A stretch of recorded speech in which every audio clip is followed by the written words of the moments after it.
Hello, Hello everyone. and welcome to the first Hey, Materia stream. welcome. Nice. Let's do an intro round. It's so exciting to finally be able to present this project and stream for all of you guys. So excuse any technical difficulties. Since this is the first time and we're all very happy. My name is Jano. I work in production at Materia and I'm an art coordinator for the stream project. And I'm here with Myself, Alex Heath. I'm freelancer working through Materia as the art director for the marketing department. And we have with us Peter Brockhammer. I'm one of the 2D artists working under Alex. He's my art director, and I'm lucky to be here as one of the first interviewed artists from the Materia Design Studio. Well, yeah, it's very nice to have you on, Peter. Thanks very much for being our first guest. And thank you for having guinea me. pig. No, you're most welcome. You're most welcome. So yeah, I'll just tell everyone a little bit about what we're gonna be doing, sort of as the picture part of this stream here. We're going to be working on a draw this in your style image, and we're going to be drawing a picture of one of our characters from our Materia internal project called Get This, and this character is called Nikita, and Nikita is like the lead guitarist of the Get This band. And yeah, if you want to know more about Get This and the characters involved, you can check that out on our Instagram. We've been posting all of the design work, marketing artworks, costumes, etc. For this character and that world on here. So yeah, today we're going to be doing a draw this in your own style of Nikita, and he's like the pretty boy frontman guitarist for the band. Very kind of happy-go-lucky chap. So yeah, Peter and I are going to be doing just an image of this guy today, just so you know, in the background, whilst Peter and I and Jano have a nice little chat together. And of course, we'll take some questions from chat. And yeah, just get to know everyone. So thanks for tuning in so far. And yeah, without further ado, I guess we'll get into it a little bit. Yeah, let's go. Let's go. So yeah, we'd both prepared like a little sketch beforehand because you know, we could have spent the whole stream trying to draw the character out. We thought it'd be a bit more fun, a bit more entertaining to be doing some, you know, coloring, a little bit of rendering as we go for these. So we have drawn some sketches out already. So yeah, we'll kind of make a start with these, and yeah, maybe start asking Peter some questions.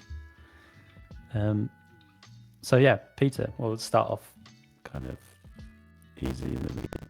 Like, how did you get started in art? Like, what was your first like thing that happened to you that made you think, oh, I want to do art for a living?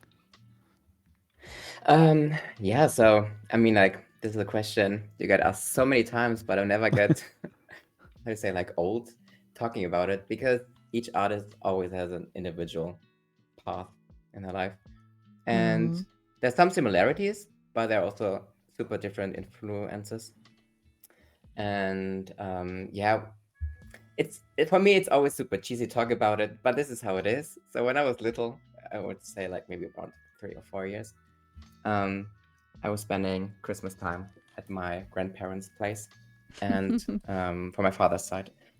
And Very yeah, it's detailed. a super big family. It's a super big family. So I think I do have around 13, 14 cousins. No way. So it's a big That's family. a lot. It was a big family gathering. And my grandparents used to have like every new Disney movie on VHS. This is how old I am. I had VHS. And yeah, I think my first Disney movie was maybe The Little Mermaid, but if not, I mean, like this was the first movie who just had such a huge impact ever since. And I was sitting in the back of the room on a little sofa together with two of my cousins, older cousins, and they were super.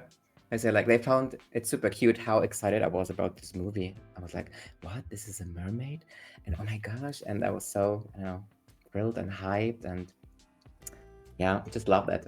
And my mother always keeps saying, "Yeah," and ever since you started drawing mermaids, there were mermaids everywhere on every piece of paper and every book. There were everywhere mermaids, and if the illustrations and the characters didn't had a fishtail, you just add a fishtail. Oh, perfect. And yeah, that was crazy. And but So working for Disney you owe was it all to the Little Mermaid. And Yeah. Disney. totally, yeah. And but working for Disney was so far away as a little German kid growing up in a super small town in East Germany at the border of Poland.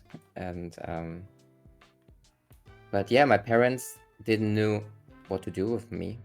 They were like, okay, this cute child is creative. What shall we do with him? And in the 90s, the 90s, there was a time of a lot of telenovelas. And there was a telenovela Is that like about a is that like a soap like a opera? soap, yeah, soap opera, yeah. Right. There was an American soap opera about fashion designers, like Denver Clan-ish, super dramatic. And my mother told to me, "Oh, you're going to be a fashion designer someday." Yeah, and then every time I went to my grandmother on holiday, she was teaching me she taught me how to sew and knit and things like that. And Oh, nice. I had like Barbie dolls, and I had to sew on my Barbie dolls and design the stuff. And I remember when Toby, one of our founder, reached out to me, working for a character design studio. He was asking me the same thing, and I was telling the same thing. And he was like, "Oh, tell me more about this fashion designs thing." And this is what led me also to my first position, working for character. Can I say this? What I did? Like just okay, yeah. I used to do costume designs,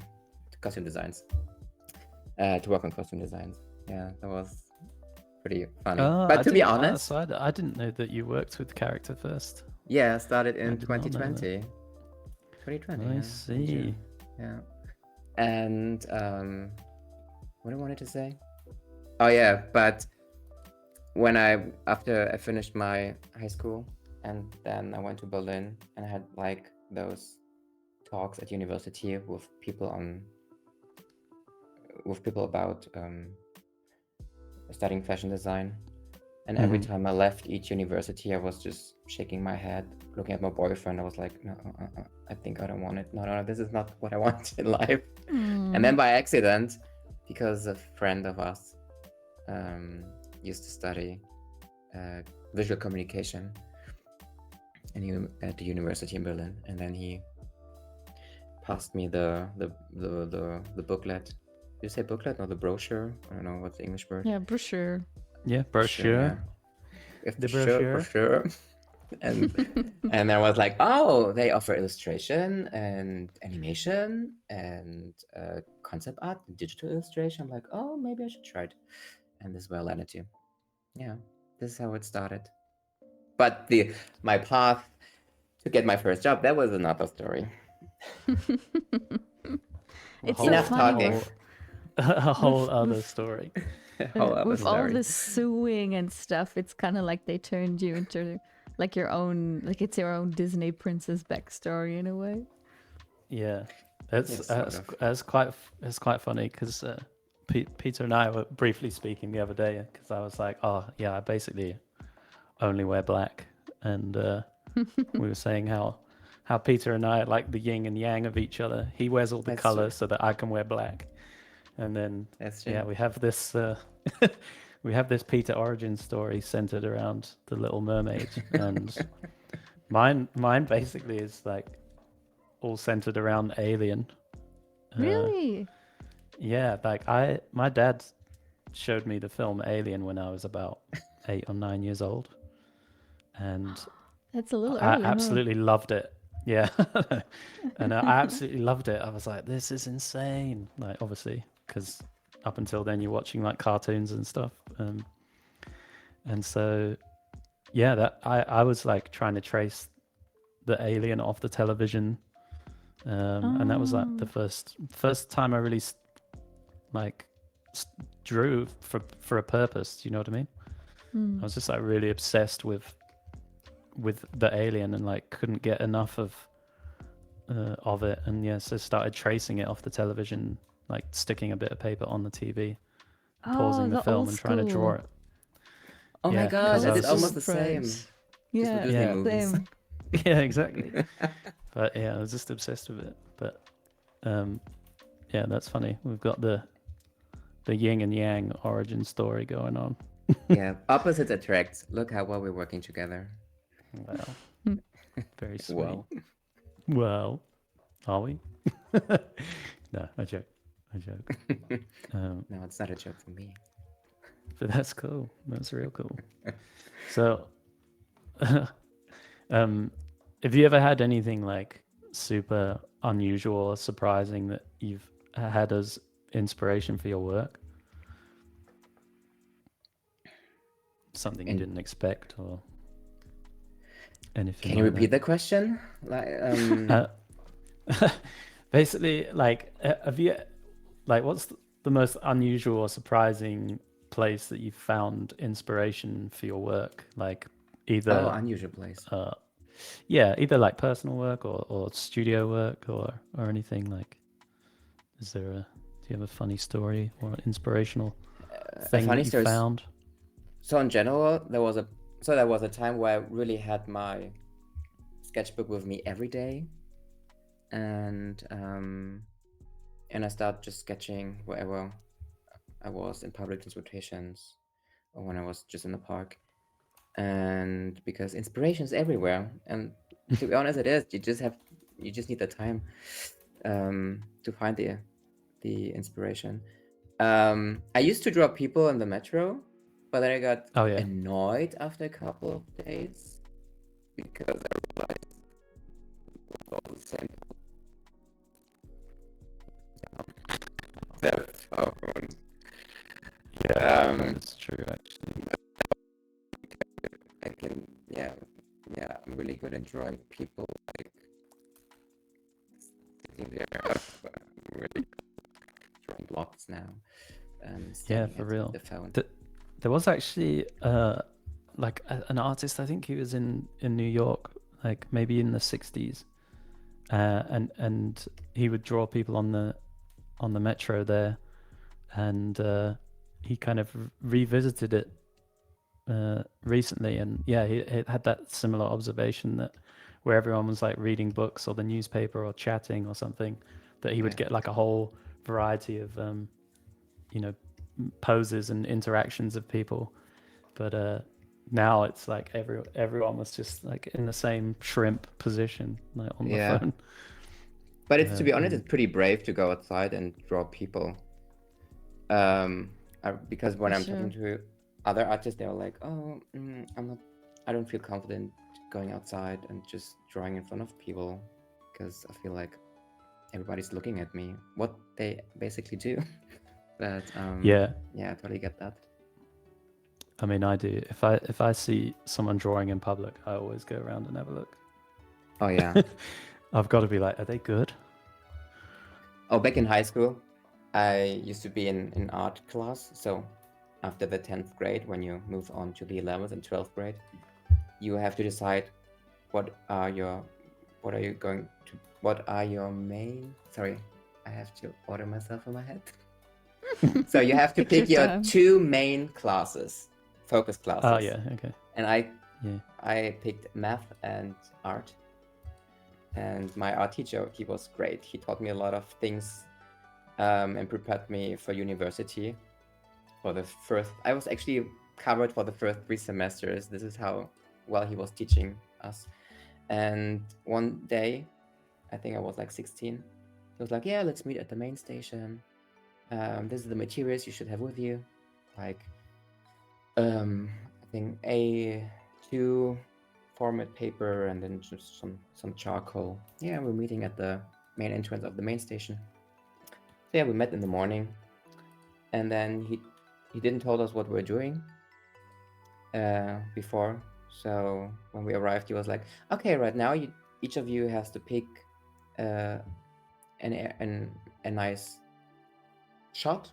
What you feel it's interesting in this building, and then you just draw it.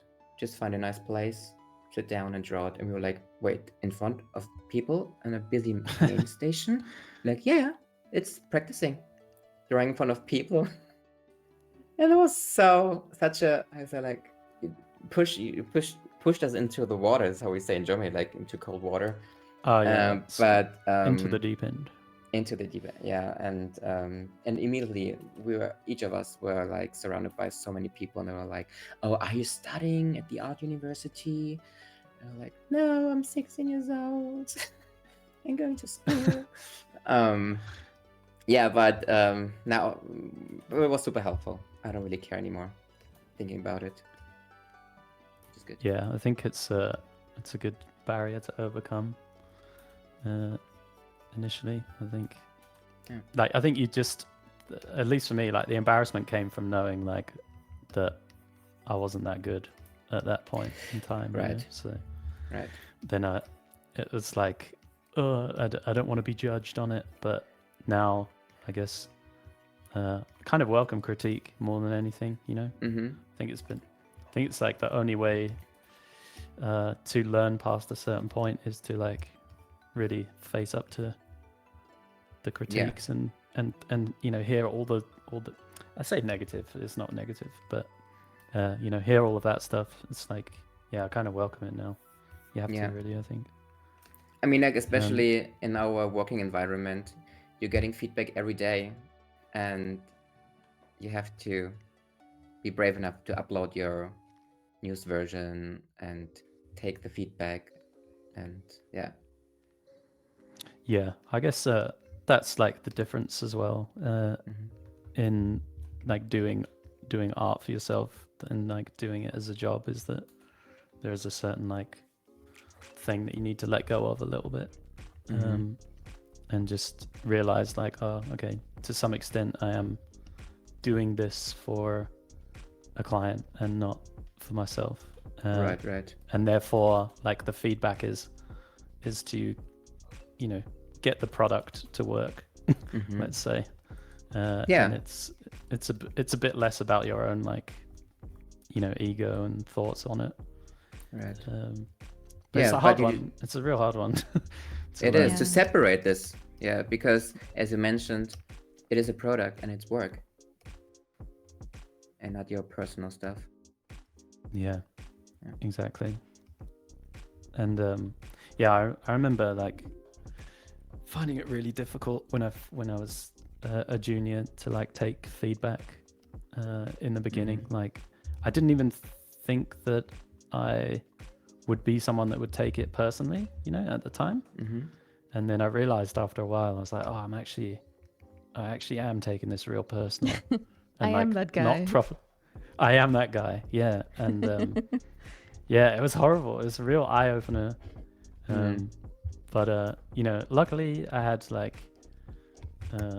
good like friends and colleagues around me that were just a bit like, you know, it's a hot, you know, you can get through this kind of thing, and gave me some good advice and good pep talks, you know.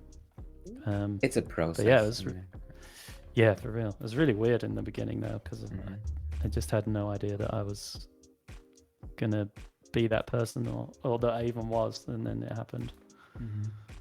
It's kind of bizarre. But the things you learn, eh? That one can be a real shocker for every junior, I think. I only know a very few amount of people that haven't felt this way in the beginning. It's wild. Yeah, it is tough. It is tough. But you learn. Well, it's Got those actually eyes, by the way. anybody in the chat who's having question? Oh yeah, by questions? the way, guys, I added Q&A to our title just now because we want to make sure that, you know, this is a conversation. You guys feel free to throw anything at us, really. Yeah, Or no maybe it's all panties. artists, you know, maybe they know everything already because it's all of just people we've connected with over Instagram or something. That would be Somebody fun. asked, what's the topic of the stream? Shall we repeat? Gianluca. Peter. Yeah. So yeah, we can repeat. You can repeat it this time. How about that? I should repeat it? Yeah. Go on. Okay. What's the topic of the stream? So Alex and Jano, the beautiful people right below me, who am I working together with?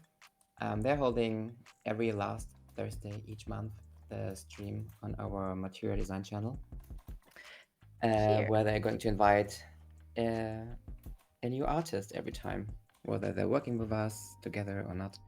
And then we're having a draw together, a draw along. And today we're working on one of our characters we created for our in-house project, which is called Get This. And this is Nikita. He's one of the cool guitarists. You know, he's like super chilled, super fun, actually, easygoing guy. He doesn't And, look so easygoing in your drawing, which is funny. I know, because but maybe he's more. I don't know. Maybe it's a impersonation of myself, like how I would be as a guitar artist. But hey, this is a draw this in your style, so I can decide. And by the Yeah, way, exactly. guys, feel free to join us. We're going to upload our versions and probably also the concepts. I think so. Yeah. On our profiles on Instagram, so you can join our draw this in your style. And there are more characters coming, so There's so stay many. tuned. Yes, so many cool characters. Yeah. Yeah. At some point, we will more than likely do some kind of more of an introduction and in-depth kind of stuff about Get This. But for now, like, you can see some of the work that has been created by us and the team at Materia on the Materia website and also on the Materia Instagram. There's a lot of concept art and designs on there for the characters and the world in general on there. So have a look. Have a look on there. The short story is imagine a world and it's upside down and everyone really likes music and some people can also fight with the music and it's a little wacky, it's a little crazy. Yeah, you need, but with some very fun characters. They're very nice to illustrate. I've decided to go for some lighting here, which is probably a bad decision to do on stream for the first time, but we shall get through it. Just hit it with like, a rim light. Yeah, I'm going to start with a rim light, so we're in a safe zone. Yeah. We have some more questions, by the way. Okay. If we want to get into that, but you finish first. Yeah, in a sec. Yeah. Yeah, I just lost my train of thought. Yeah, so I'm going to start with a rim light, obviously, at the back, but then what I'm going to do is, you know, like when you have a disco ball and it puts all those little shapes everywhere and, like, you know, they move across your face at the disco. I'm going to try and do that. And you were like, oh, let's go with an easy thing. That's ambitious. Yeah. Yeah, it's probably a really stupid decision, I'm not going to lie. So I'm cheering you on, but like... No risk, no fun. Yeah, exactly. Yeah. But How yeah, about no, this totally. one? We're up for questions. Matcha Hit us up. Amicado asks, how do you balance doing art at work and the after work / for personal projects without burning yourself out creatively? Good question. Great question. Learn to say no. That's what I've learned the last 3 years, because I juggled with a lot of stuff like work and education and things like that. yeah, just learn to set yourself priorities and what is needed and what is not needed. Just cut things out and find maybe something which is not art related. Yeah, that's a good You one. know, if it's thinking, no, Alex, for example, you are like a, I forgot the English word. No, with a knife, beep. A fencer. A fence. Yeah, exactly. Or I just Yeah. go to sport and sing karaoke. Yeah, I think you made a good point there that actually, like, doing art outside of work or not burning yourself out creatively is actually learning to take like time away from art, to give yourself a bit of time to do other things and kind of have a bit more nuance to your life that doesn't make everything you do about art, because I feel like most of the inspiration or draw to do something artistic comes to me when I'm not doing artwork at all. And you know, even just things like an inspiration might be like a new lighting scenario or something that you see just when you're out, that, you know, I can't pull from my head when I'm indoors. So I don't know, there's just, I feel like time away from art has been like the biggest way to help me balance time and inspiration within art itself. Right. Just not feeling like I have to like do it 24/7. Yeah. That can be a 'cause- difficult transition too, right? How was that for you? Like when you make it your job for the first time and you're like, well, now I have to. It has to flow. I cannot just kick back and relax or like take the time to recharge. Yeah. I mean, I think for me, like that, the biggest thing that I learned, you know, on the job about that was like having a process really to get through those days where you don't feel inspired. Because in the beginning, that my only way to make artwork was to be inspired to do it, and that would lead to like long periods of not being able to do anything Yeah. because I wasn't feeling inspired, you know. And then as soon as I started working, and it's like, oh no, I gotta turn this stuff on every day, you know. Yeah. That made me realize that I actually didn't have a process at all for like achieving an end result. And you know, it took ages to, well, figure out I wanted to do illustration, but B, find a process to my work that enabled me to like tackle anything to a degree without kind of too much brain power to enable me to be able to like solve problems and tackle things that I was uncomfortable with in the working situation, you know, whether that's a new brief or whatever. So yeah, I think having a process is really important to get you a certain way through. It's really good for those weeks where it's just not doing it. Where you gotta just rely on the muscle. Yeah, you know, I mean, I think, you know, Peter will kind of understand this as well, but it's like, if you can have a process to get you like 30% of the way into an illustration, you know, the way you set up your layers and, having that kind of process down, it kind of alleviates some of the stress, but it also frees your mind up a little bit to problem solve the things in the illustration that are coming up later that you might have more of an issue with. Kind of gives you a head start in a way. I don't know. That's how I feel about it anyway. I felt the same way when I was still doing concert work full time too, because it's quite daunting, right? What do you say? Let's get into another one. We did have a question for Peter. What's your favorite Disney movie? Guys, you can guess. Do you want to take a I mean, look like, at the Instagram? Yeah. Is The Little Mermaid still my favorite Disney movie? Mm, I mean, like, so many years has passed. I grew up. Well, at least I think I grew up. it's the Matrix Sorry, now. I'm just staring when you're wondering where I'm looking at. I'm just looking on our DVD, Blu-ray library. So, of course, I can always go back and watch Little Mermaid. Story-wise, it's Pocahontas. Oh. Because it was for the time when it just came in theaters. It covered so many topics which are relevant in our time right now. And you listen to the lyrics completely differently right now. So actually, this is one of my favorite movies, Disney movies. Yeah. That's a good one. Yeah.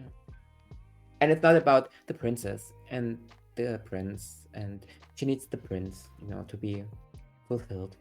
It's actually just about her and her family and her beliefs and her roots. Yeah, I really like this one. And you guys? Any of your favorite Disney movies? Ooh, that's difficult. Is Sword in the Stone a Disney movie, or is it just another animated movie? I think that's a point of contention. I was obsessed with that. So if Which that one was a is Disney that? movie- I just know the German names. It is basically the story of like Merlin and stuff, right? Yeah. Oh, the Witch and Merlin. Yeah, that's a Disney movie. Yeah, you get It's so quirky. That's a good choice too. obsessed with that as a kid. Shout out to my mum if she managed to figure out how to watch Twitch as well. By the way, Oh, true. You did say that she might come around. if she's love. figured it out on her iPad, she could well be watching right now. So shout out, mum. For me, it's a little similar actually to Petra's backstory, just less magical, being obsessed with princesses. And for me, it was more like weird critters and just odd stuff. So I also had one of those like value collections of just all of the VHS cassettes. And the one I really liked was the two mice that are on the Orient Express. And one about the rescuers, the one with like that like nasty woman who has a pet alligator. I really like those. I don't even remember the names. But the one Is I it think is like the rescuers. Yeah. Okay. Is with the white mice or mice or mice? No, I think it was. Yeah, Bernard and Bianca. Could that be their names? Yes, the Rescue Aid Society. And there's a girl in the swamp, and she's like trapped by a middle-aged woman living alone in the swamp, which is so goals, by the way. And she has a pet alligator, and I think there was some magic stuff to it too. And it was just very strange. I think it's a Don Bluth type movie. Like the animation is very Don Bluethy, which is very aesthetic to me. But I should rewatch them. I've never watched this one. Yeah, I was going to say I have no idea what you're talking about. It's wild. There's like the two bad guys from Home Alone are basically in that movie, and they get beat up. I don't know why. Yeah. Well, Devin knows it. Devin knows it. Devin? Why he loves animals. That's Waiting true. for The Rescuers Down Under. Yeah, I know what you mean. I know what you mean. Yeah, you saved us, Devin, because we were so clueless. I'm not good whatsoever. at this. Old woman in the swamp. That's all I care about. I was about to phone some kind of welfare services to go and check on you. It's very difficult. It's a very all over the place movie. Someone said Marvel Endgame, like Avengers Endgame. Oh my god! Favorite It kind of does. Favorite Disney movie? It does count, I but guess like it is really, Disney. Aliens It Disney. is. No, Alien is isn't it? Disney now. Ugh. Damn, that's my favorite Disney movie. Well, That's good. That's good. Okay, So I'm going for a disco ball, but the disco ball is like hearts. Ooh. You know, like Alex is so quick. Like that. Wow. Oh, it's like an Maybe I should do it. Instagram influencer party disco ball. which seems fitting for the character, I guess. Yeah. You guys don't know this, but I think he's supposed to be a little bit of a ladies' man. Makes the ladies swoon. So he would probably be an Instagram influencer in a different life. Okay. Yeah. So Let's do another one. I got a question for you. Yeah. If you could if you could illustrate any like fictional world, like let's say do the cover for redo the cover for any book, what book would you choose? Wow. Gosh. I'm just going through all of the books I ever read, and then I also went through some books I feel ashamed now that I've read them. Were you gonna say Warrior Cats? The Twilight series, to be honest. Here we go. I This felt is always the hard-hitting stuff. Yeah. I used to be a person who was reading the Twilight series. But I was a Were you different reading person it? back in the days. For which character were you reading them though? Like, Oh, I didn't. You mean which character I was rooting for? yes, like because there's people who watched, who read them exclusively for the hot vampires. There's people who exclusively read these for the hot werewolves. Did you have any Oh, particular? No, to be honest, no. I was just because He was there for the story. I do have a dark side. I really like vampires. So my first vampire movie I ever watched was Interview with a Vampire with Brad Pitt and Tom Cruise, and I still love this movie. And this movie came out when I was 4 years in 1992, and there was something which was super spooky, but also super intriguing. I was like, oh yeah, that's nice, and it was kind of, I don't know. I mean, I was super young, and I like to watch like a super, I don't know, crazy movie about how people get vampires and people get killed, and I don't know. I really like the idea, like being alive forever. And Really? yeah, and that's why I also maybe pretty easy fell into this rabbit hole of Twilight when it came out. I was like, oh yeah, vampires, woo! And this is actually a different, cool option to become a vampire, and you having shiny skin. And, So shiny. Yeah, super shiny. And and the covers were always like, the German covers were actually pretty okay-ish. They were a little bit too cheesy. In the American version, there was just like this red apple and this like background. That was too less for me, on the other hand. So I was like, why didn't just you use the characters and made some cool characters out of them? Yeah. I remember back in university, I designed a cover. Now For Twilight? everything comes back. I just drew the vampires in the close-up. And back in 2009, 10, 11, 12, it was like the time where you drew like super semi-realistic fantasy illustrations. And yeah, back in the days, I used to draw like this, which was super weird to see. I wish I can show you right now. Yeah.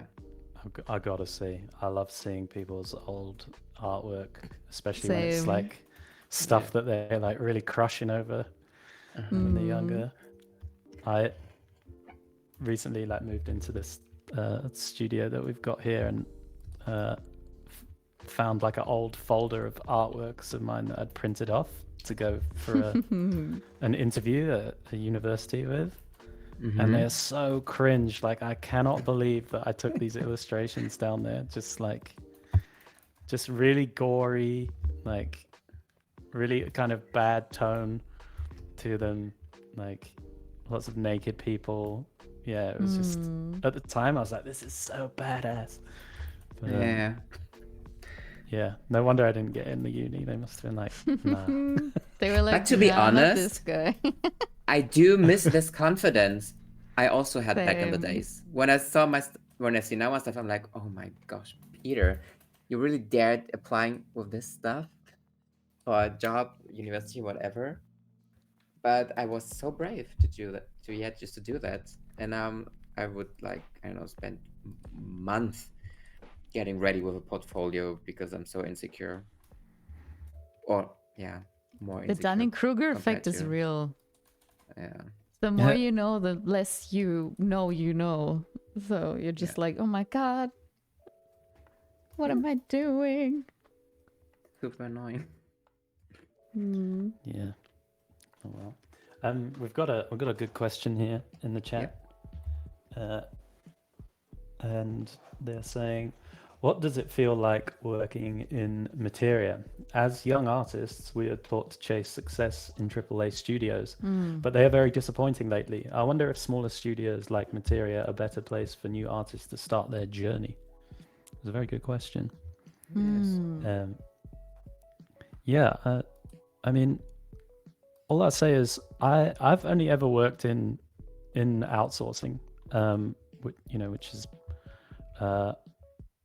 what we kind of do at Materia. You know, we work for other clients, and like, to be honest, I really liked it when I first started in outsourcing at a different company in London, because it just gave me like the experience of working on tons of different projects, and trying out lots of different techniques. You know, I was able to work in 3D and illustration, concept art. Like, I got to try all of it out, and as a young like artist starting out, that really helped me figure out what I did and don't like, and that really led me to the point where I am today, where I'm very much solid, that I know I really love and enjoy illustration, and that all came from those early experiences of actually working on loads of different things and getting to find that out. So yeah, I mean, maybe Peter can attest to this, but yeah, I think working in outsourcing is a really good first place to start, personally. I don't have that many experiences, to be honest, because when I started working for a character in 2020, that was actually my very first job in the business, like proper job. Really? Because it was so hard for me to get my feet into the business. The years before, I knew all the people. I had friends working for companies already, and they were all like, "Why, Peter? Why you still don't have a job?" Yeah, I just always rejected what I'm doing. It's not easy. And yeah, that was tough. And I used to, not the only job, but yeah, I used to work. I got an offer working for Lush Fresh Made Cosmetics as a visual. What was the position? Visual merchandiser, but it was more about doing shop openings in Europe, which was a super cool job. And it was everything learning by doing, because there wasn't really a proper degree you can do in this area. Yeah, and was kind of creative and was able to travel the world, not the world, but Europe. And the Europe world. A part of the world, yeah. But yeah, I always kept my iPad with me, just to be able to be creative in my hotel room. And yeah, and the only thing I just had was social media, where I got some kind, for me at the time, the only positive feedback and no rejection. Yeah, that was interesting. And funny note, characters actually just 1 minute away by walk around at the corner where I do live. It's ridiculous. And of course, I knew character before, because when I moved here, I saw the sign at the house. I was like, oh, character design studio. That sounds creative. Let's check it out. I was googling it. I was like, ooh, maybe I will not fit in. So this was the only company I haven't applied in Berlin, which is so weird. And this was actually the only company reached out to me at the end. Aw, That was a funny coincidence. Yeah. Yeah. that It is was the first so time I felt crazy. valued and seen, and um, I don't have a comparison to other companies, just what I'm hearing from friends. And I think working for character / Materia is a good start for everyone getting their feet into the business. I feel really seen, appreciated, supported. Yeah, really nice working What a here. what a glowing review. Yeah, it is. Ta-da! Ta-da. We did not pay Peter to say that. Yeah, but yeah, I guess in general, like the outsourcing and working in a studio that is a lot smaller, in as much as like Materia is like 20 people, as opposed to like a AAA company where you'd have 200 or 300 people. Like you're gonna make much closer and more like personal friendships with the people that you work with, and people are going to have a bit more time, I think, in outsourcing to sort of help you and show you the ropes, because you're going to be working side by side with more experienced people, and you have direct lines of communication with your leads and art directors and so on and so forth. And this isn't just at Materia, this is in smaller outsourcing studios in general. It's just it's much more of a I guess like close knit and friendly environment, I guess, than big studios, where you might not have so much interaction, and you're constantly working on the same thing as well. So once you're working on your one little bit, like you're not likely to be moving around and trying different things out. Whereas in outsourcing, like depending on your abilities or your willingness to like try out certain things, you could be working on all sorts of different stuff, like costumes, vehicles, weapons, whatever, project to project. Like all of the stuff I worked on in the early days is like, it's so varied.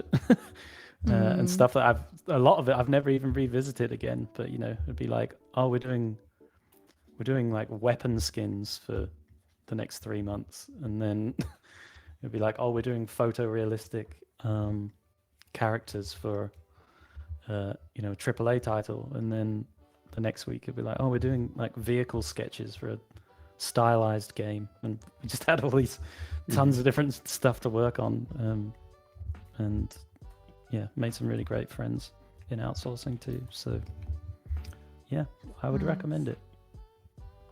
One more thing about outsourcing that I've come to really appreciate when I started working at Materia as a concept artist. Before that, I was doing my tenure in concept art for movies and like movie related media, and that was a much more fast-paced environment. I don't know if that's a general thing, but from what I've heard, it might be. Sometimes the director or whoever's in charge of the project would just be like, do this now. We are meeting with XYZ in 2 hours. Let's get this show on the road. And the nice thing with outsourcing is that you're one step removed from the product itself.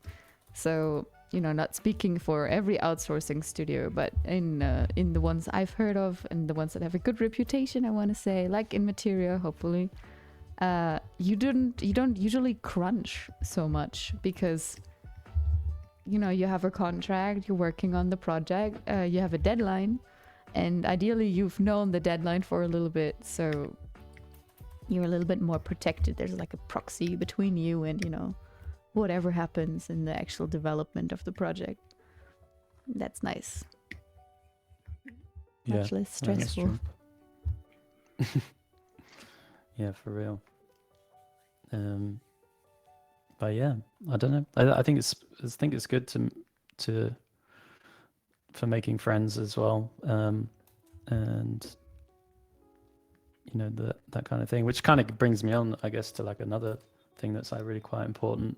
I think if you're a new artist, is to like try and get along to events and like grow your network as much as possible. Like it sounds pretty cliche to be like go out and network, but Make honestly, friends. yeah, make friends. Like instead of calling it networking, go and make friends, because the amount of times that you know, I've been out of work and looking for work and stuff, it's people that I've met at events that I can you know, call up and contact again and be like, hey, you know, you mentioned this project, like, do you have space for someone else on it? You know, I've had a lot of jobs that I've got through people that I'd met at events that you know, were like, oh, get in contact if you're ever looking for XYZ, you know.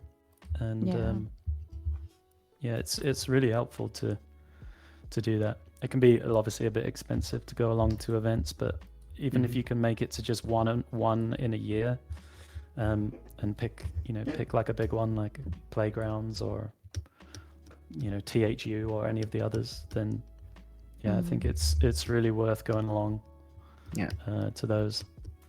There's also some And I really would cool say- online opportunities ever since Corona came around. Sorry, Peter. Like, for example, Discord communities like the Lightbox people as well. There's some really nice larger communities online that are like for a YouTuber who's related to the industry, and sometimes you can spot a couple faces and get to know people, like in some work rooms for people who just want to hang out while they're working on their own stuff, and that can be really nice as well. Peter. Yeah, so I just wanted to add what I really feel is a cool thing when you go out and when you went out and once met those new people and the contacts, and you stay in contact, or you know, growing a friendship out of it for a couple of years, that those people are also growing with you, even though they also started as a no name and didn't have a job before. And when I look back, or every year when I'm on one of those events again, it's always a nice meetup with old friends, and to see how successful they became and how we supported each other to grow. And now we're 10 years older and throwing us the ball back and forth, which is really nice. Yeah, and I would say I'm also proud to see how they grew and built their own business and running their own businesses or celebrating the success. It's really nice to see, because I always felt lost and alone for a couple of years, which sounds super cheesy, but it is how it was. But now I see, okay, I wasn't alone, and my friends also felt the same. And now when I do see people who are in the same position where I was a couple of years ago, I'm like the motivative speaker. I'm like, you can do it. Trust yourself. Just keep rolling. Just keep doing. You're doing the right thing. Or giving any advices, not art related, but just, you know, personally, which just gives me a nice feeling, and I would have appreciated it back in the days. But it's fine. I just do it better. Yeah. Yeah, it is nice. You made a good point about the fact that, you know, if you go to an event and you meet some people like in the similar position, you know, as yourself at the time, like say you're a student, or you know, you're looking for your first job or whatever. But yeah, you make friends in similar circumstances, and then you're kind of like a class that grows up together, you know. Like you said, I think that's a really nice, unexpected sort of thing that comes from it, because I know that the first people that I made friends with at events, I'm still friends with now. And yeah, they're really great people, and yeah, because we've been in the same place at the same time, like there's a much deeper connection there, and you can help each other, you know, and that kind of stuff. Yeah, that's a really good point you made. It just hadn't really hit home to me before, but yeah, that's a really good point. Such a beautiful thing too when you meet each other in real life for the first time after like being like in the same community as well for a long time, or even when you've known them for like a long time and you do know each other in real life, and it's been like what 3-4 years, and the conversation immediately devolves into just two people pointing at each other going, "You're so cool." Right. No, you're so cool. No, you're so cool. And it's just Exactly. You nailed it.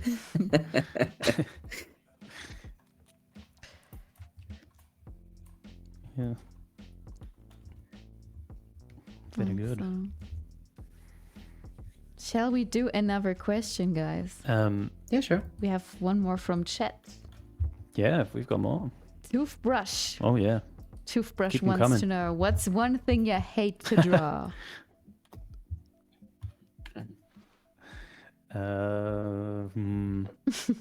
One thing I hate to draw. Is that Yes. from Dead Toothbrush?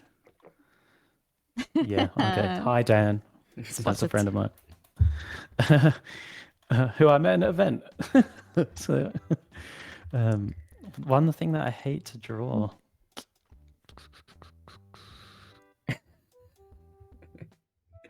Okay, I hate rendering them, but I like drawing them. Oh yeah, And that's hands.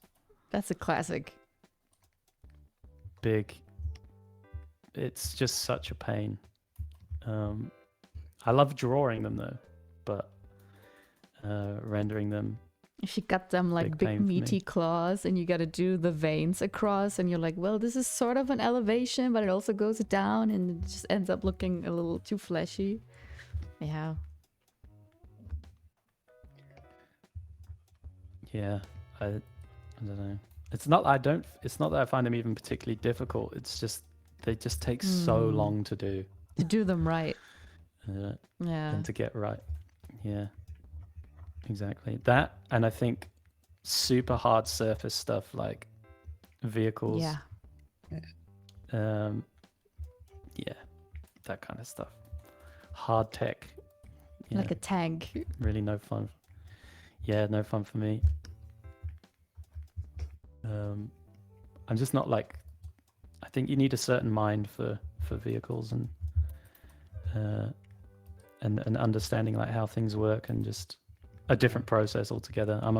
I'm very much a scribbler, you know. So the idea of like being very exact and drawing something that requires a lot of precision is kind of outside of my ability to move my hands.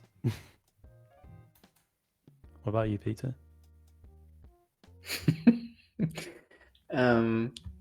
Disney princesses. Hate them.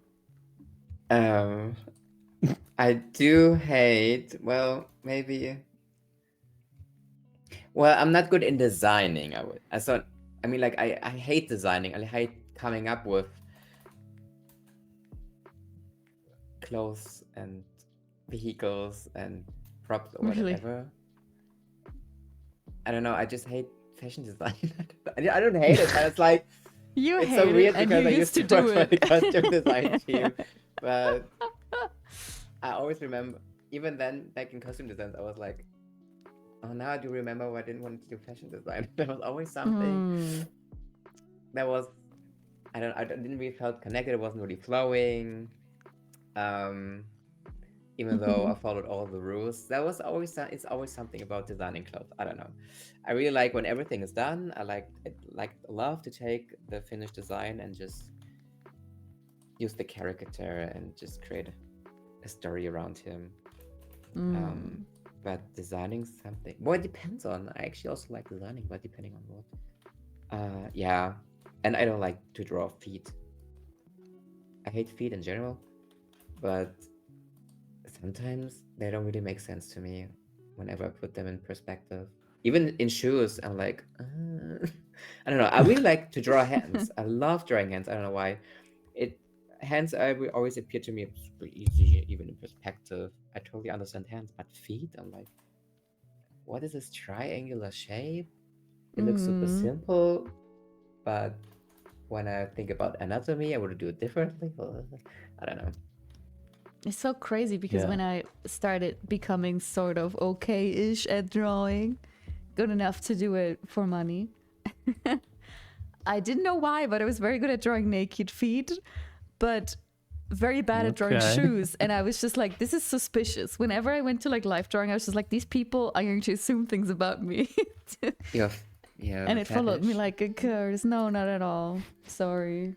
But yeah. Do you have something? Actually, I want to know this about you guys. Do you have something where you're like, why am I so good at this? I have not practiced this. I have not worked for this skill. Why am I so good at drawing this?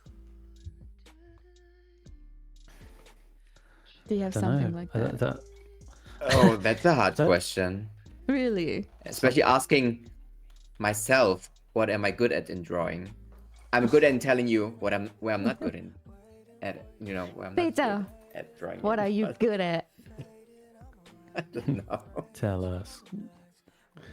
I think I really like face expressions because I don't know. Yeah, you're very good at It's- facial expressions. Yeah. because I can feel it.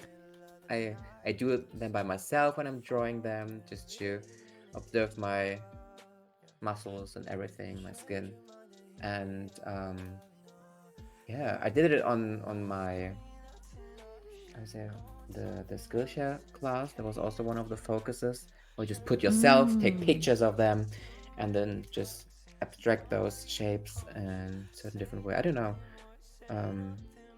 Maybe this has something to do with, in general, creating a story about the character and who this character is. And I feel like I can put my emotions or adapt the emotion of the character to myself, and then just get into it. You know, like a big Aw. role on the screen as an actor or something like this.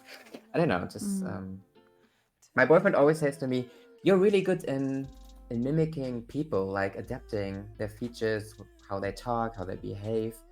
And maybe this is something which comes from drawing and observing people the whole day, actually. As soon as I'm on the streets of Berlin. Yeah.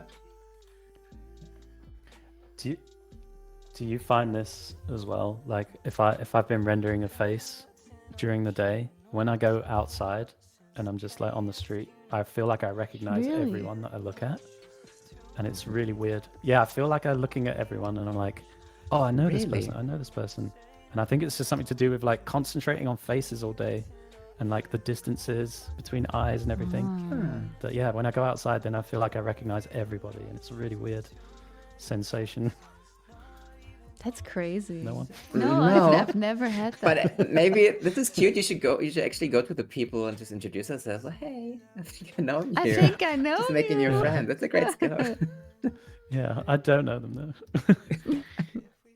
I mean, at least you know what the truth is. Imagine if you had this, but you didn't actually know if you knew them or not. You just kind of successfully gaslit yourself into thinking everyone's your friend, which is Yeah. also kind of a good skill. Well, maybe I'd make some new friends, you know? Be like Yeah. Thomas Ripley. Exactly. Ripley, just, like just an gaslight alien. people into thinking Oh no. they're my friend and then assume their life. Yeah. Okay, here we go. Any favorite music to listen to while working? Original soundtracks, etc. This is again. We from had Dan. this once in a meeting. Do you remember? You asked us, what are you guys listening to? And Devin was like, Yeah. hot stuff, like, I don't know, rock or whatever, metal or whatever he's listening to.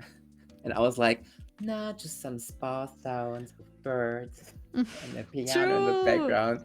And actually, Yeah. I don't really listen to anything. I can focus the best without anything in my head. Just the scratching of my pen For on real. the screen and the clicking of the keyboard. Can I That's reveal it. something? Can I reveal Hell something no. about you, Peter, which I think is so fun? Yeah, go for it. Okay. Sometimes when Peter's just like doing his thing, you can see some really cool stuff. It's just like coming together, and it's like really wholesome stuff a lot of the time. When I walk Are you past, talking like, about the- work? Yes, like at work Okay. behind you. When I sometimes I get to walk behind Peter and just kind of pass the desk, you know, be like, "Hello, Peter, good morning." And sometimes there's like this really beautiful, wholesome, whatever you're working on, and on the other screen, It's like the most niche, trashy reality TV show of all time. Really? Is Yeah, it me? was like a dating Yeah. show. And I don't know what it Really? is. I don't recognize it, but it was like a dating show. And it was literally the setup of like two people on a couch looking shocked, and then another shot of another person looking shocked opposite of them on another couch. And I've never asked you what it is that you were watching on that day, but I was so. I don't know. Oh my I God. have no clue, to be honest. Yeah. I think it was all men, so probably like queer dating shows, but it was so beautiful, this moment. What snapshot. Hey, I'm happy to give that I gave you this special moment. Interesting. Well, yeah. You're welcome. That's the only thing I should- can say. Yeah, I have to ask you later what that actually could have been. But yeah. That's fair. Trash TV means no thinking. So true, Toothbrush. What's his name? Dan? Dan. Yes. So true, Dan. Yeah, I don't know. I always need to listen to something, and I feel like I can work quite well if I'm just like talking to you guys right now, but if I'm on my own, I have to listen to music because I need like a certain part of my brain occupied with something to keep me on task. Because if I don't have music on, then I will, I'll just start thinking about, stuff I need to do at home, or you know what I mean? Like I let my brain wander onto like jobs and stuff, and then Have to do the just dishes. I end up being on that. Yeah, and so if I'm listening to music, and it needs to be like fairly, let's say, obnoxious to a degree, to just take like a certain amount of my brain power away, so that I can just concentrate on the muscle memory and the drawing. You don't want to like overclock your I tend brain. not to listen to like, I tend not to listen to anything like conventionally relaxing, but I find it quite relaxing because it takes up a certain portion of my thinking with it. So, it's usually some kind of like heavy electronic music, or or something like, I don't know, bit more heavier on the metal or that kind of genre. Just that's helps me good. focus, really. Just blows all the thoughts out straight out the other ear. Yeah. Yeah. Yep. Belia asks, I'm still fairly new to the industry and currently studying art and game design. Nice. That's exciting. Any tips for getting into the industry? Trying to find internships is so hard, lol. Yeah. It is definitely one of the steeper steps, I want to say, like actually realizing that education and being able to hone in the exact direction you want to go in, you know what I mean? That's something that a lot of people struggle with, because even if you say want to go into concept or illustration, there's such a specific flavor that industry companies are looking for most of the time, like you can't just be, I don't know, the prop designer. A lot of the time you need to be the prop designer in this style who can do this type of material, or who just has the vibe of this or that project. And it's not easy to predict what people are looking for at the time. A lot of the time you have to just be doing that cold call all the time, and eventually you're gonna stick. And predicting that is just, it doesn't, it's not so easy. Yeah. Yeah, I think I can only really sort of relate this to my own kind of path, if you like. But I did find that in the beginning, instead of focusing so hard on like looking for work and doing that, is that I actually took a job doing something nothing to do with art, and did that kind of part-time to give me room to practice and make sure that my portfolio was really very good before starting to look for work, because I'd struggled looking for work in the beginning.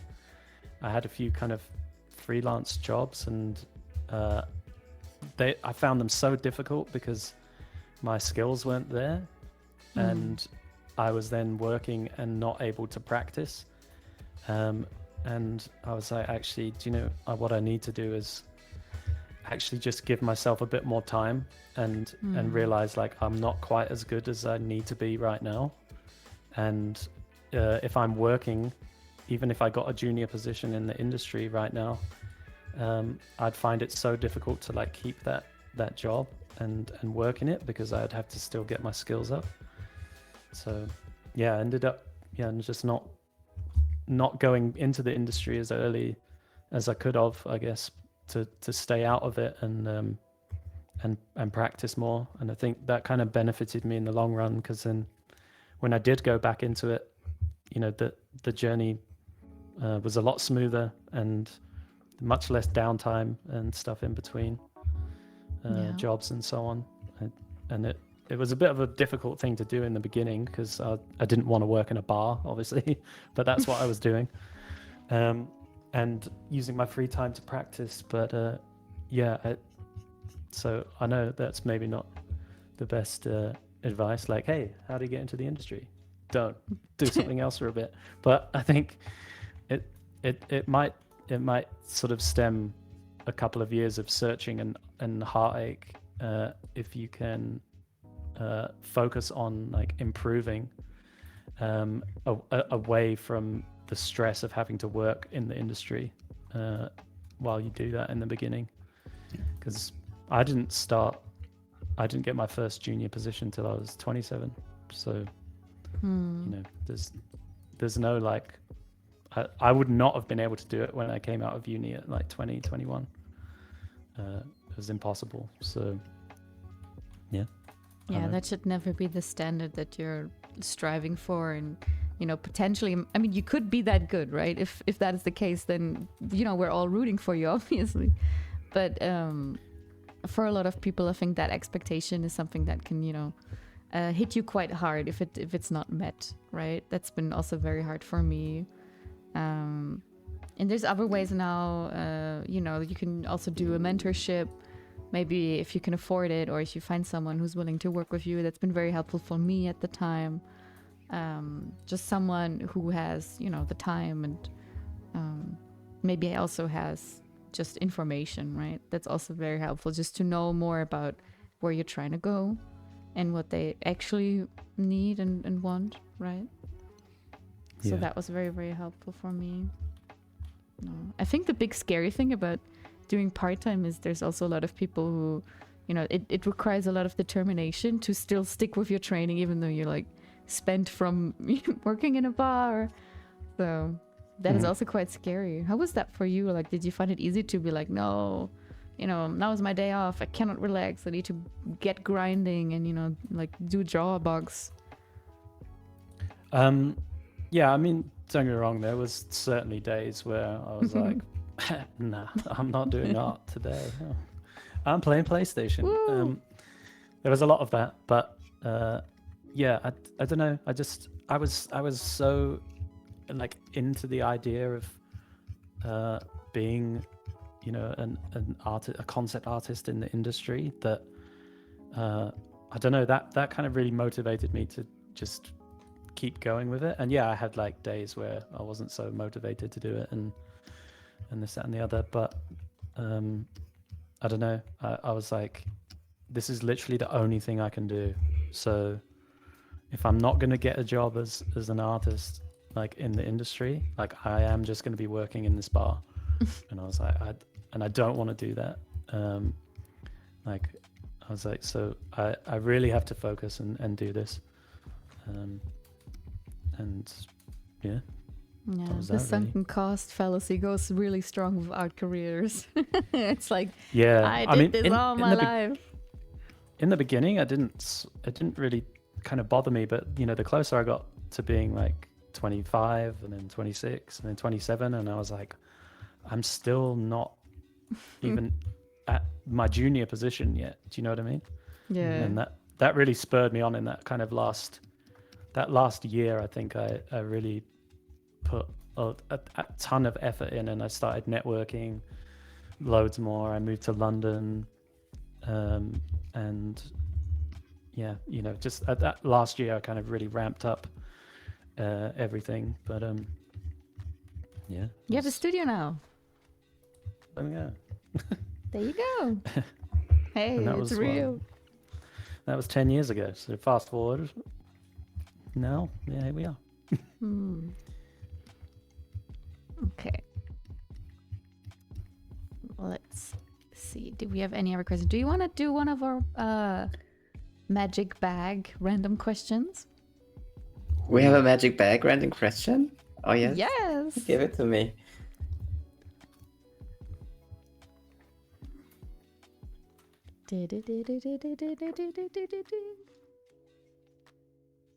Oh, you want me to give it to him? Yes.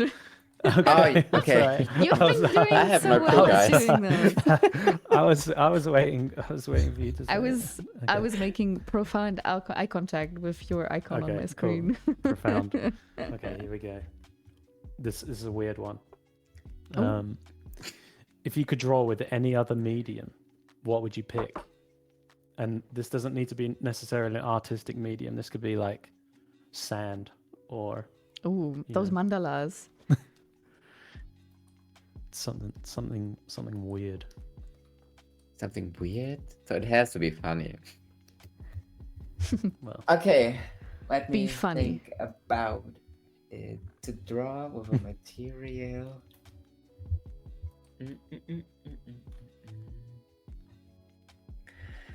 So if I have to make a choice, I would choose something which is not just only nice to look at, but maybe also has an after effect and you can interact with. Maybe it's this green slime, which is Oh. like green neon slime and which glows in the dark. That would be actually funny because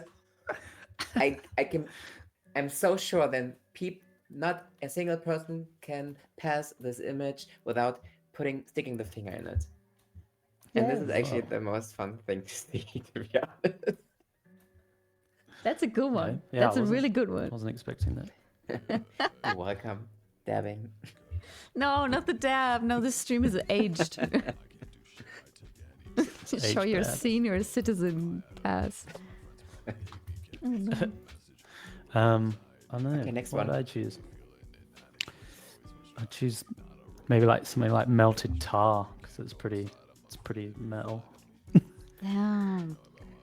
And expensive, right? I think it's like one of those, sorry, melted tar artists in the chat. I think it's one of those pretentious types of paintings, right? That go for a lot of money. Do you think?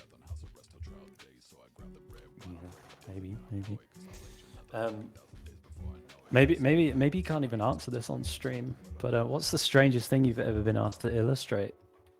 Oh, Jano, you probably know exactly I know. what I'm going to talk I know about. what it is. Oh yeah, I've also been So, asked to draw that exact same thing. So back in the days, Jano and I used to go to art conventions, so we know each other quite a long time already. Yeah. And in art conventions, especially this anime manga art convention, it's a pretty common thing to have a book with you, an empty white book, and you call it a convention. Konhon. It's a convention, and then this Japanese word book. Yeah, it's a convention book. And you take this book, and you just go to each artist you like, and then you ask him if he can draw something in it for you for a little bit of money, which is a really nice thing to have memories and collect stuff from your favorite artist. But there's this one special book. Everyone in our community, but maybe also in our friend zone knows exactly which book it is.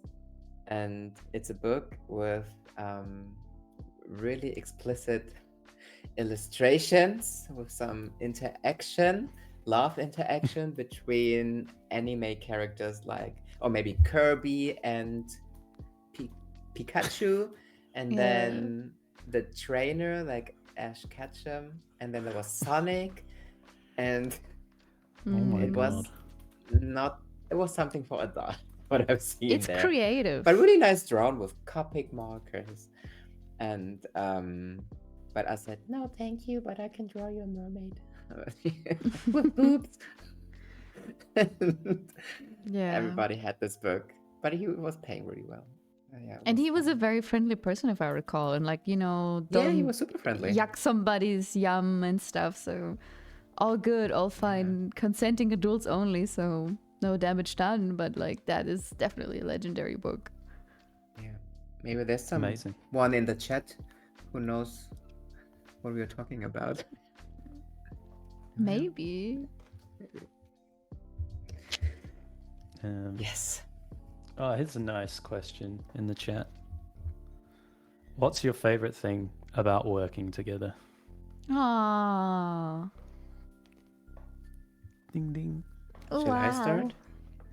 Oh, yeah. if you Nothing. I mean, like, basically, He's ready Alex to is go. my boss, so I have to say something nice. No, I would say, even behind your back, I would say nice things about you. That's very sweet I of you. always feel confident reaching out to Alex when it comes to feedback. And I had this conversation yesterday at work in the studio with another artist from another track. And the day I was checking the Trello board and just saw some old stuff I was doing, I was like, oh my gosh, Peter, how did you dare uploading it even? And then I saw the comparison right in front of me. I was like, oh damn, I learned so many things the last couple of months. And because of the feedback you're giving to us, it's just super helpful. I don't know, it just, even though it's not even depending on the amount of feedback you gave us, even the littlest of feedback was like always, you know, there was a switch in your head just turned to a different way where it needs to be. Yeah,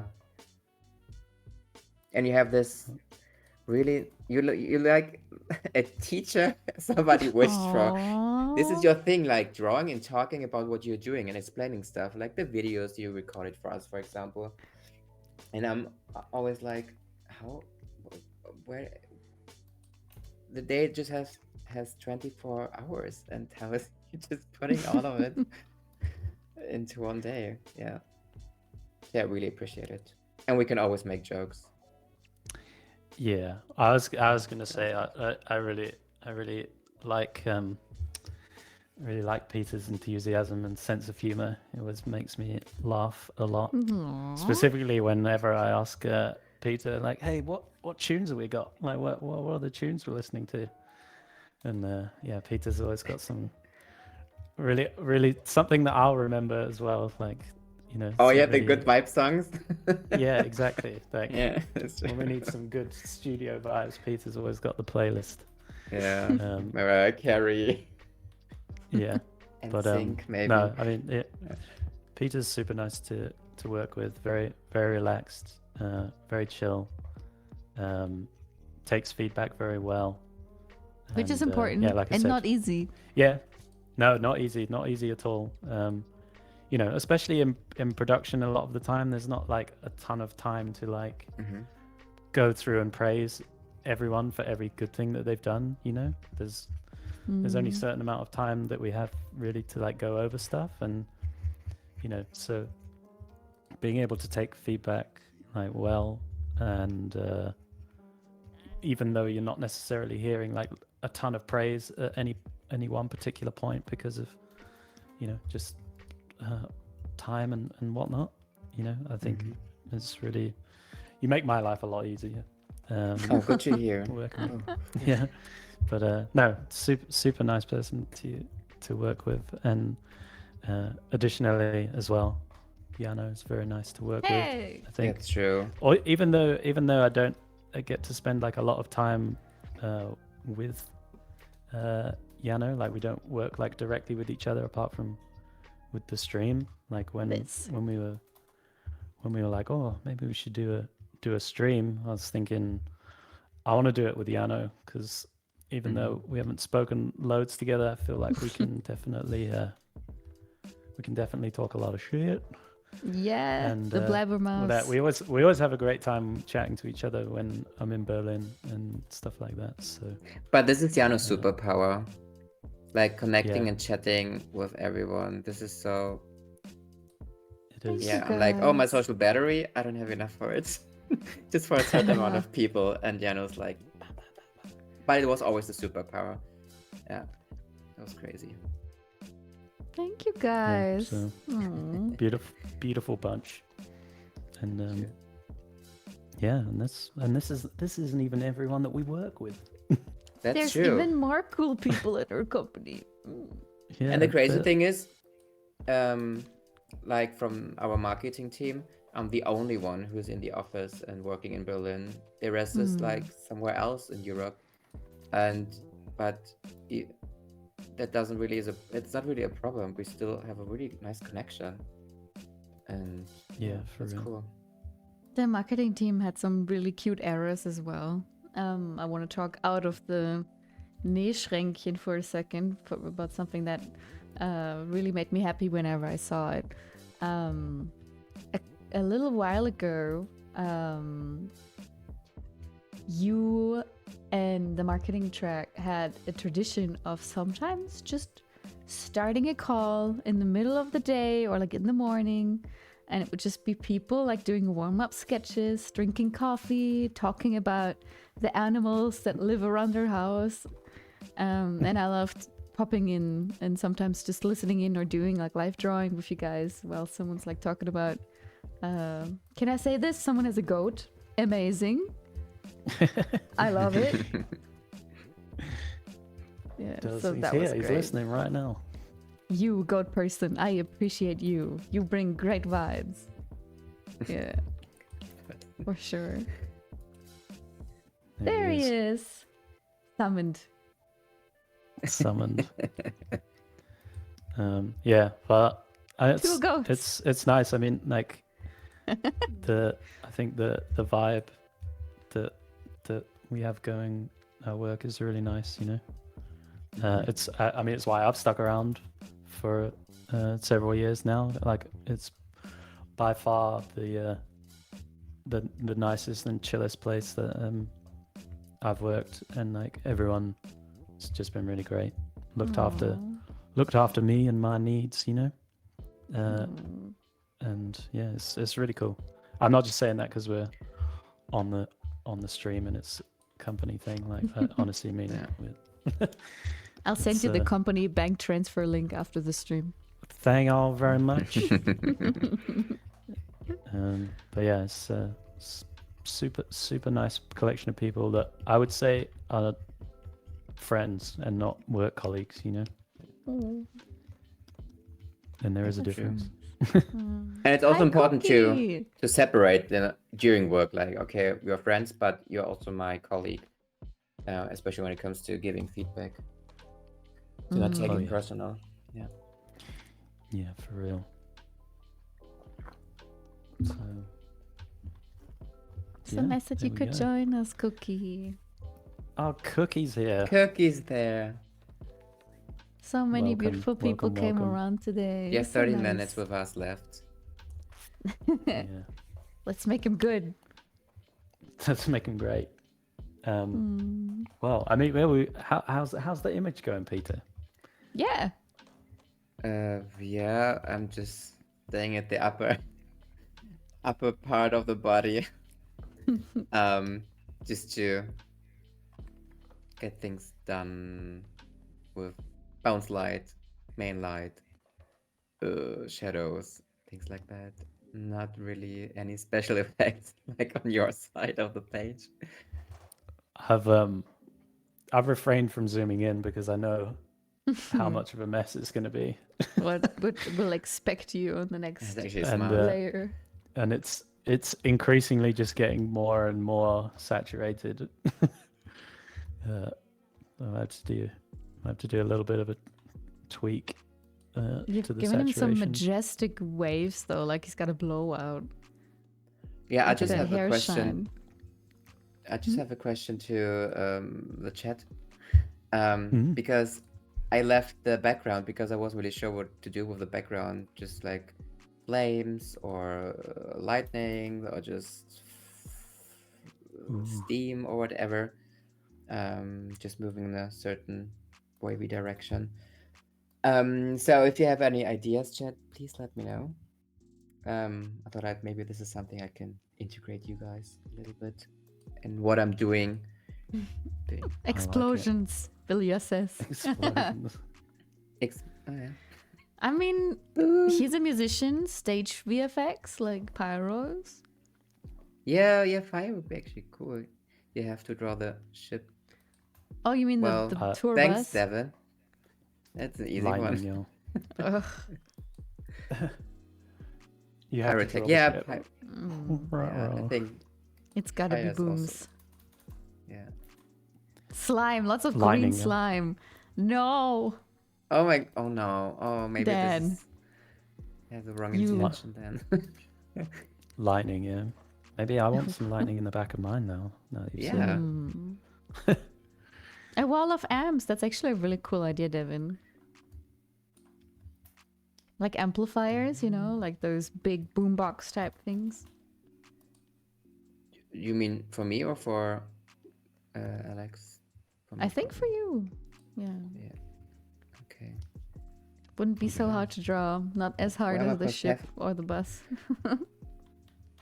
I need my perspective lines.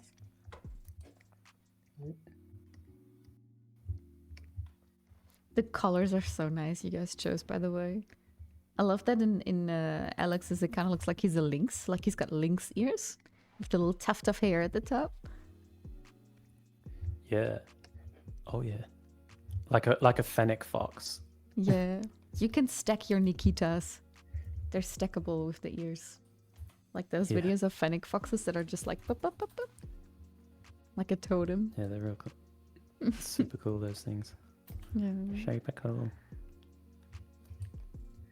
A big close-up screen. That's also cool. It's very like 2010 Japanese aesthetic, like with big TV things and such. That's nice. Ooh. Lightning. Yeah, lightning in the club. Ooh. Oh yeah. Anything is possible on a Berlin dance floor. It is.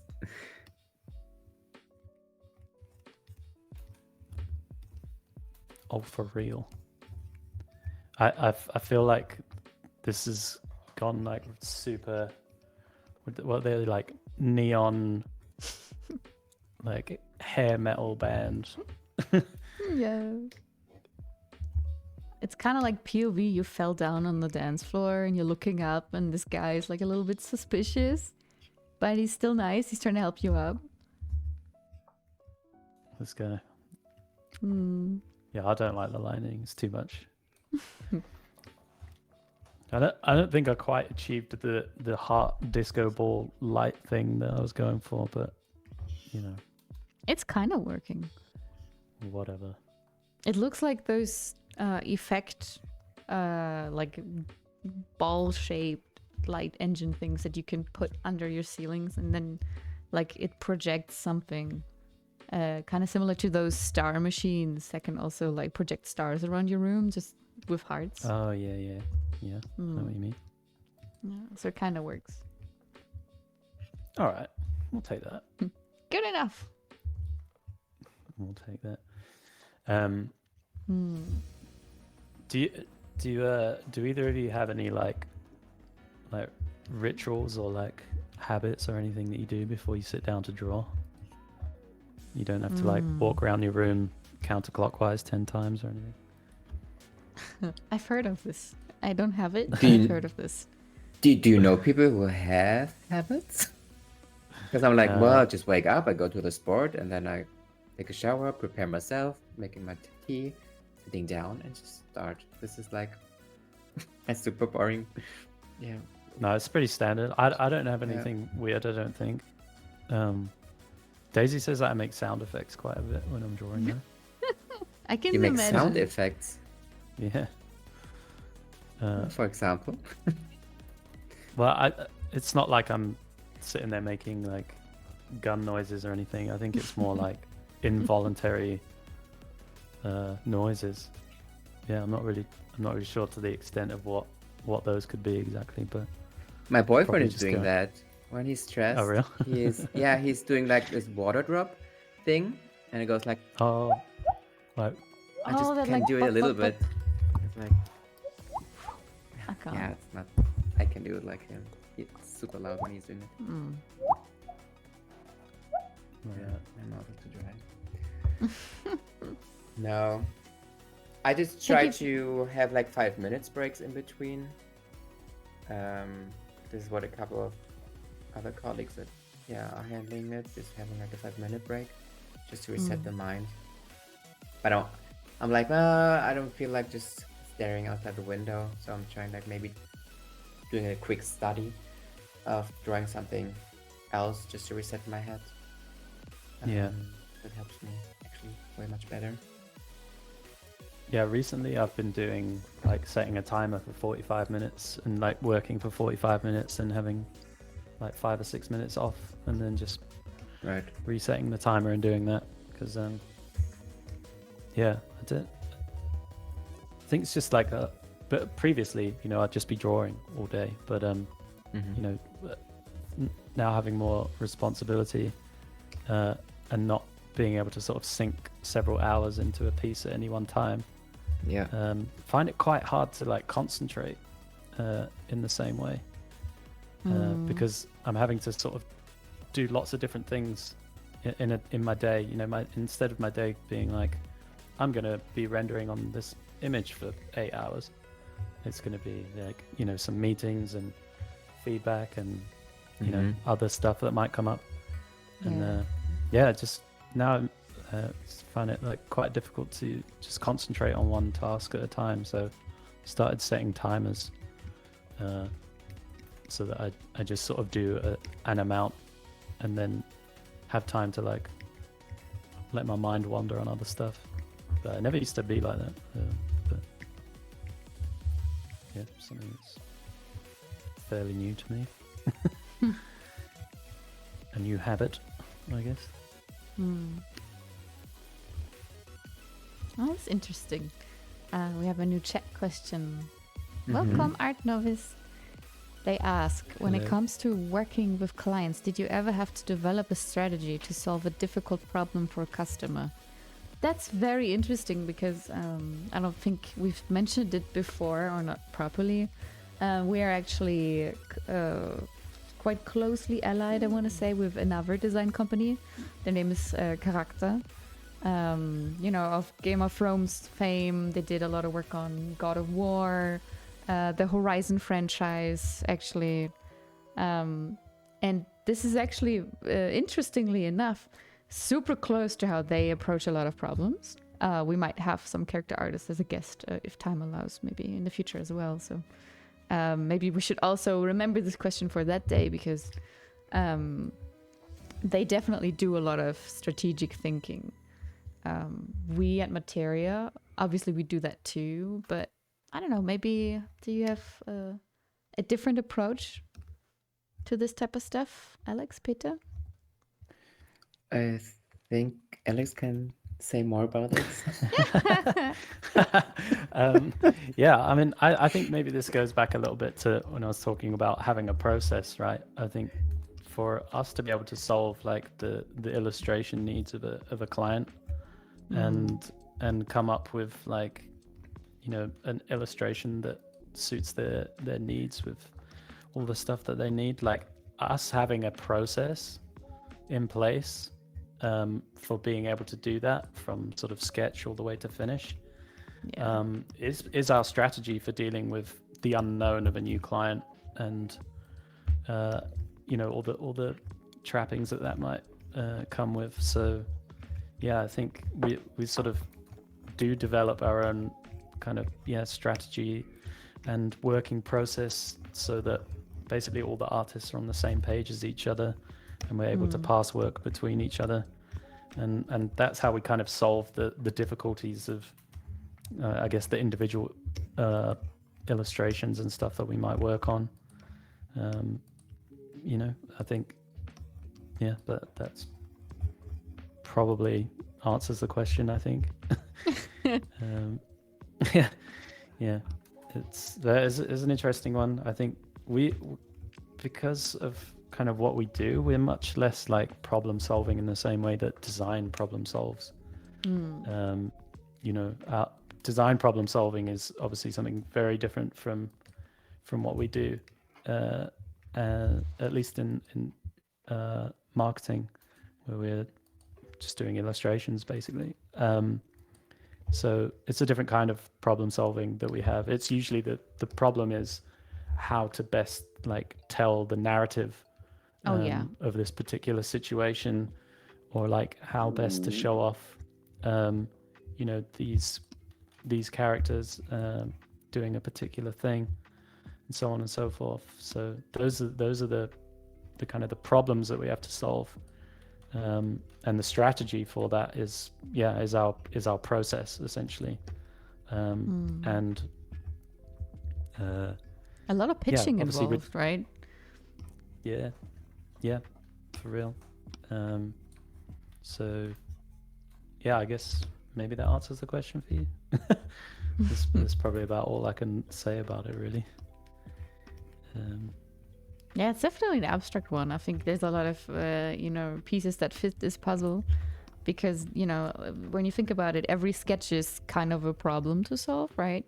Finding out Absolutely, what the purpose of an image is for marketing, probably that is also very, very important, and sometimes quite tricky. Sometimes you don't even really know where it's going to go when you first start working on it.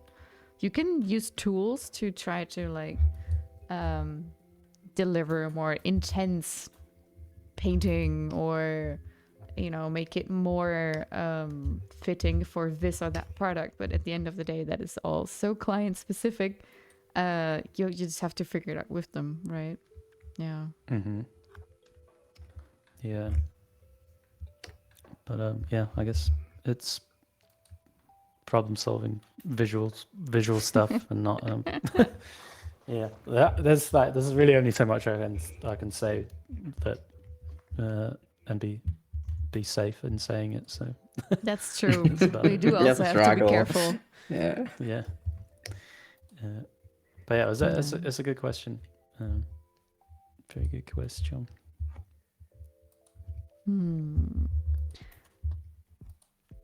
Do we still have some community questions? Anyone still got something on their mind?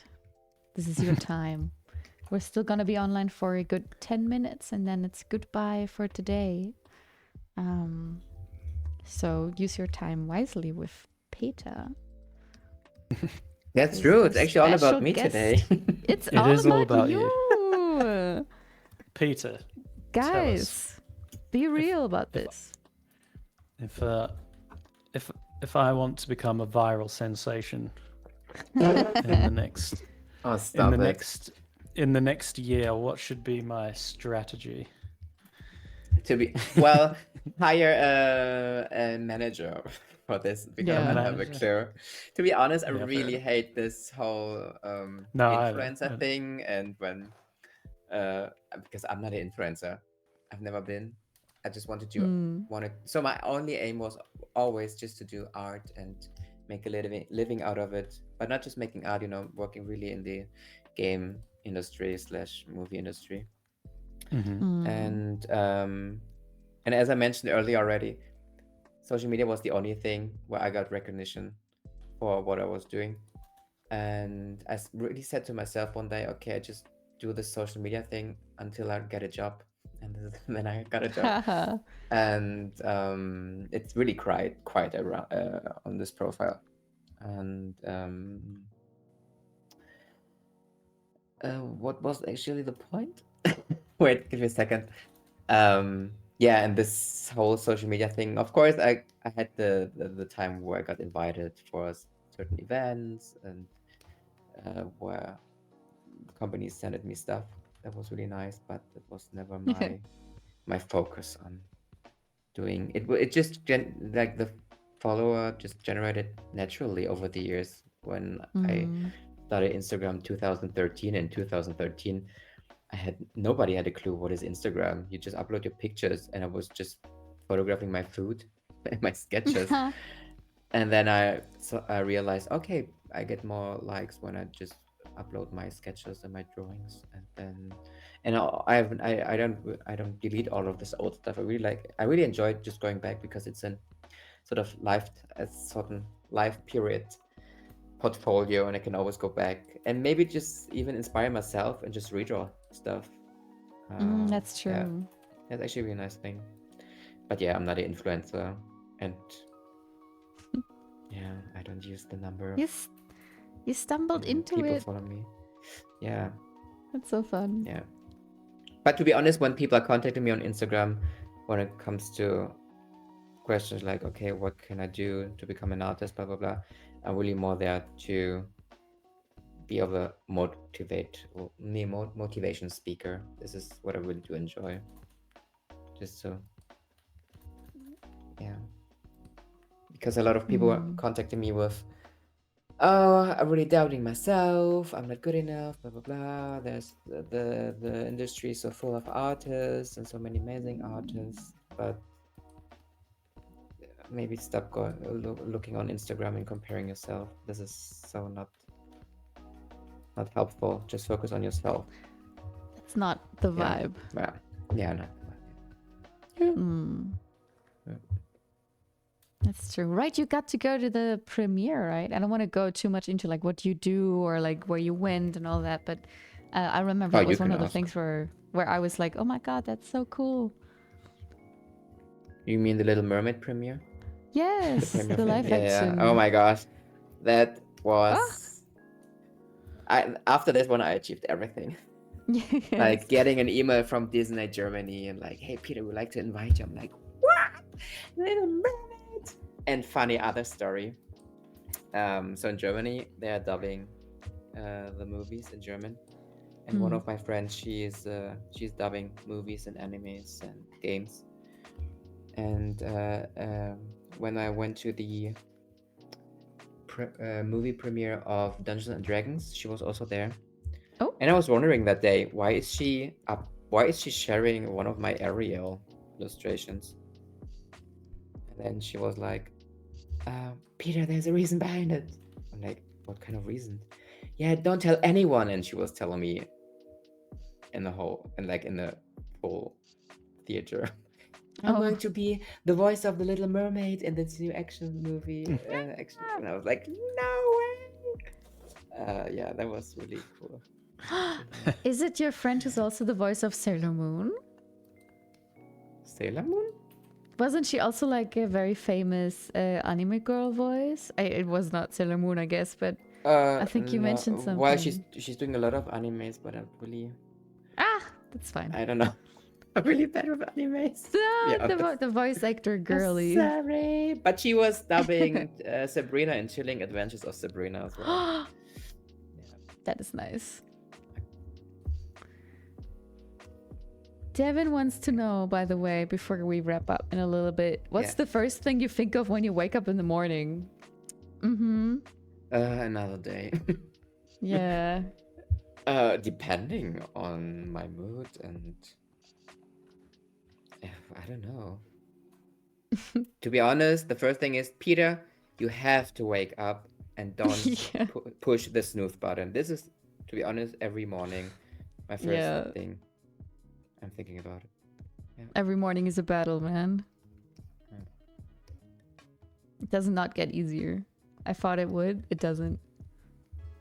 Yeah, because I totally would be angry with myself when I didn't have time enough to do my morning routine. Oh. Yeah. Are you one of those people that does skincare every morning and like sunscreen and then like perfume? Every evening, because doing your skincare in the evening is much more important. Oh. Because this is what I've learned with Lush Fresh Made Cosmetics. During the nighttime, the skin uses the time to, generate, like regenerate. The cells regenerate. Yeah. That's why I'm looking so young. So the morning I can just do whatever, right? I don't need to wash my face. I just immediately drawing tablet. I don't know. I just need my time. Oh, that is looking Yeah, so I don't know what the first thing dreamy. I think in the morning. It's probably like I need the loo. Oh yeah, that's true. real basic man thing. Yeah. Yeah. Well, I don't think I can make my picture any more saturated. I think I've reached the physical limit of saturation. You're one step away from just taking a big round brush and going like, what's it called, edition mode, and just all over. Yeah. Motion blur. gonna- Oh my god, it really is POV. I fell on the dance floor and a suspicious guitar guy is helping Oh me out. wow.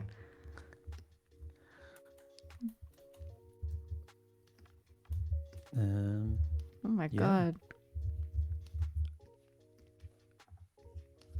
Bit of motion blur for all the So kids cool, out there. Alex. Thanks, Cookie Peter. says, slap some vivid light gradients on it, Alex. It's just the tip of the iceberg for saturation. Yes. Exactly. Oh my god. He's so fast.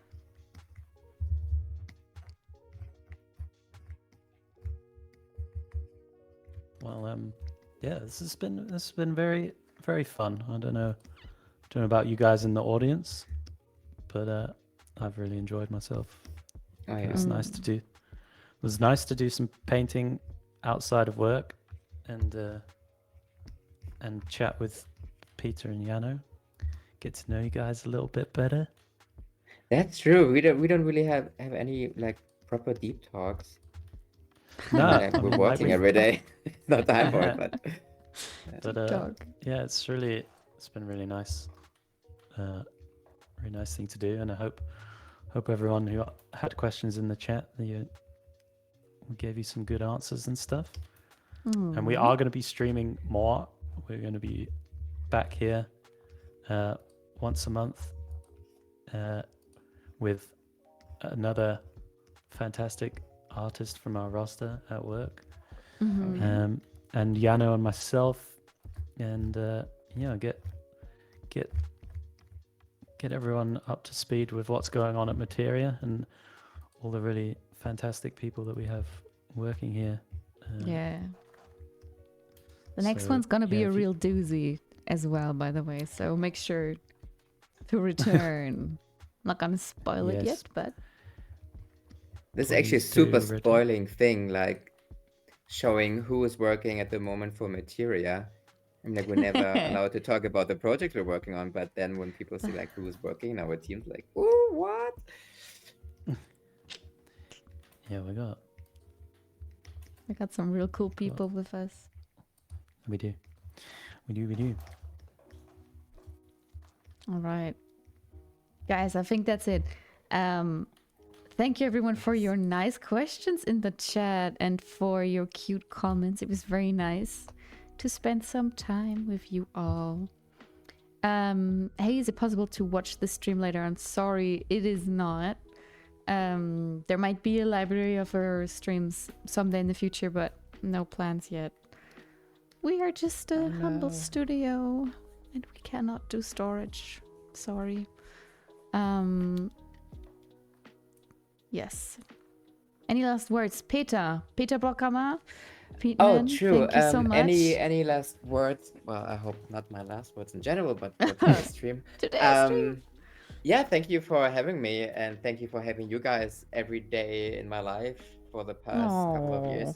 And I'm really looking forward to the next streams. I'm really excited who's coming next. And guys, if you have any questions about the chat, let me know. Just contact me on Instagram, and I can send you a voice message because I'm lazy in writing. And yeah, that's it. Wonderful. Yeah. Awesome. No, I reiterate what you say. Thanks again, everyone, for tuning in. It was really great to have viewers for our very first stream. Yes. It's we were planning for 0, and and we actually have some, so that's really nice. And yeah, it's been a great time. Lovely chatting to both you, Jano and Peter. And yeah, I look forward to the next one. And yeah, like Peter said, if you've got any questions for us about what we did on the stream today, or just any like follow-up questions or anything, then you can reach us on our socials that are in the chat right now. And yeah, check out the Materia website and Instagram to see what the studio's up to. And yeah, we'll leave it there. We will leave it there. And with these beautiful words, we say good night for the day. Wish you a great rest of the evening or day, depending on your time zone. And sleep well, our fellow Europeans. Goodbye, guys. See you next Bye-bye. month. Bye-bye. Toodles! Toodles.